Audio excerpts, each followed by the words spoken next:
السلام عليكم البنات، كي دايرين؟ لاباس عليكم؟ كنتمنى تكونوا بخير وعلى خير، ومرحبا بكم في القناه. هذا اول فيديو على القناه ان شاء الله، اللي غادي نبقاو نحطوا قصص واقعيه، وكنتمنى نكون خفيفه ظريفه على قلوبكم ان شاء الله. ومرحبا بكم مره ثانيه. واللي عندها شي قصه وبغات تحكيها وبغات تعاودها، مرحبا، تخليها لي في التعليق او لا تواصل معي عن طريق فيسبوك ولا انستغرام، وانا ندير عليها فيديو ان شاء الله. مرحبا بكم. اليوم ان شاء الله القصه غادي تكون على علال مونطاكسي، اللي صراحه واحد القصه زوينه وواقعيه اللي وقعت في كازا، مدينه قديمه بالضبط. الحاج علال كان راجل كبير شويه في العمر، يعني في الخمسينات، ولكن كان بصحه مزيانه. عنده طاكسي كيجيب بيه الطرف الخبز كل صباح مع الفجر، كينوض كيتوضا ويصلي، ومن بعد كيخرج للطاكسي، كيحط واحد الراديو قدامه كيسمع الاخبار والاغاني القديمه، وكيدور في المدينه القديمه. الحاج علال كان مشهور بالنية ديالو، عمر شي حد او شي زبون ما تشكى منه على الثمن وعلى الطريقه ديال السوقان. المهم الناس زمان كانوا معروفين بالثقه والجديه، الله يعمرها دار. الحاج علال مسكين بالتعامل اللي كان كيتعامل والثمن اللي كان داير، ومع هاد الغلا ديال الضو والماء والمازوت والكريا ولا كانوا الصداع بزاف عنده في الدار، هو والحاجة خديجة ودوك ثلاثة الوليدات ديالهم. الكبير سميتو يوسف كيقرا في الجامعة، ديما طامع يكون مهندس، والبنت الوسطانية سميتها سعاد كتحلم تولي طبيبة، وهشام الصغير باقي كيقرا في الإعدادي. ولكن المعيشة عند الحاج ولات صعيبة، حيت غير بوحدو وما عندوش العوين. ومع ذلك الحاج علال مسكين ديما متفائل وكيقول الحمد لله، ما عمرو تشكى ولا بكى، ديما كيقول الحمد لله. وواحد النهار مع الربعة العشية، كان علال واقف بالطاكسي ديالو قريب من عين الدياب، جا عنده واحد الراجل لابس مزيان ضرب الكنداطر والكرافطة، باين فيه لاباس عليه. ركب في الطاكسي وقال ليه: سير اخويا وصلني للحومه الفلانيه.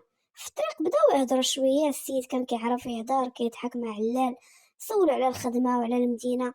علال ارتاح ليه وقال في راسو مسكين، الله يعمرها دار هاد السيد، باقيين كاينين ولاد الناس اللي يحترموك. ومنين وصلوا عطاه 200 درهم وقال الحاج: الله يعاونك الحاج، ما سخيتش بك. الحاج علال فرح مسكين بزاف، حيت قليل شي واحد اللي كيعطيه هذيك الثمن، ولا كتر شي واحد كتر كيعطيه 20 درهم.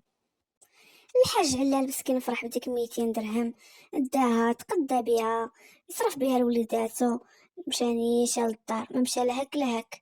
كثرت الفرحة داك النهار، مشى نيشا لدارو مسكين، جلس مع وليداتو ضحك معاهم تعشاو ومشى ينعس. دازت يومين، وواحد النهار على الصباح علال كيسمع واحد الدقان في شكل مبدل على الدقان اللي مولف كيدق عليهم بيه شي حد. مشى حل الباب لقى البوليس، قال لي السلام عليكم، قال لي وعليكم السلام. قال لي واش الحاج علال؟ قال لي هو انا، مرحبا. وهو يوريه البوليسي واحد 200 درهم، قال لي هاد 200 درهم مزوره، مشيتي صرفتيها في البلاصه الفلانيه، منين جبتيها؟ الحاج علال مسكين تصدم، رجليه مبقاوش هازينو، مبقاش الهضره كتخرج ليه غير باش يجاوبهم ولا يفسر لهم. بدا كيترعد، ما بقى عارف ما يقول، لا ما يسبق ولا ما يوخر. ولكن القانون ما كيرحمش. الحاج علال مسكين شدوه داروا ليه المينوط وداوه للكوميساريه، بقاو هذاك النهار كيحقوا معاه النهار كامل. في الليل دخلوه الزنزانه مع المجرمين والسكيريه، وكيمسك الحاج علال كيطلع ويهبط، يقول الله يا رب الله، ما عمرني دخلت الكوميساريه من غير الا صوبت لاكارت، حتى وليت داخل معاهم هنا ومسدود عليا الباب. الحاج علال مسكين بقى مشدود، نهار الاول، نهار الثاني، نهار الثالث، بقى في التحقيق. داك النهار مسكين الحاج علال منعش من الصداع، وكيجيبو بنادم سكران كيدخلوه تما، شي كيغوت شي كيسب. الحاج علال مسكين ما مولافش هادشي، بقى في التحقيق. نهار الاول، نهار الثاني، نهار الثالث، دازو جوج ديال السيمانات، جابو الحاج علال المحكمة.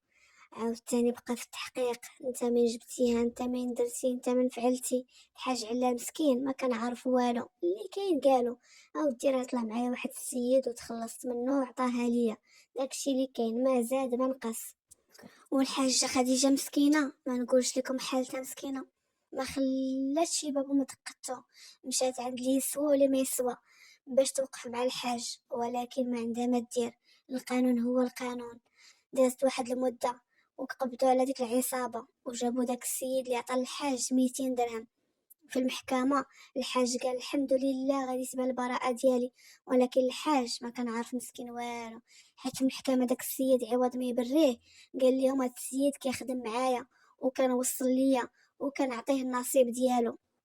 وما نقولش لكم مسكين الحاج كيولى عرفتي رجليه ما هزوش، بدا كيبكي بحال شي دري صغير وكيقول ليه حسبي الله ونعم الوكيل، اشنو درت ليك باش تحط عليا هاد الباطل. لاله خديجه مسكينه طاحت من الصدمه، وليداتو عرفوا باش تبلاو. ديك المحكمه ولات حالته حاله، كانوا صحاب الحاج مولين الطاكسيات جيرانهم عائلته كلشي حاضر، كلشي تصدم. شدوه الحاج مسكين وردوه للحبس، داروا ليه المينوط وداوه. في الليل الحاج مسكين كان جالس كيدعي ربي ويدعي الله، حتى دخلوا عليه داك السيد جابوه معاه لنفس البلاصه.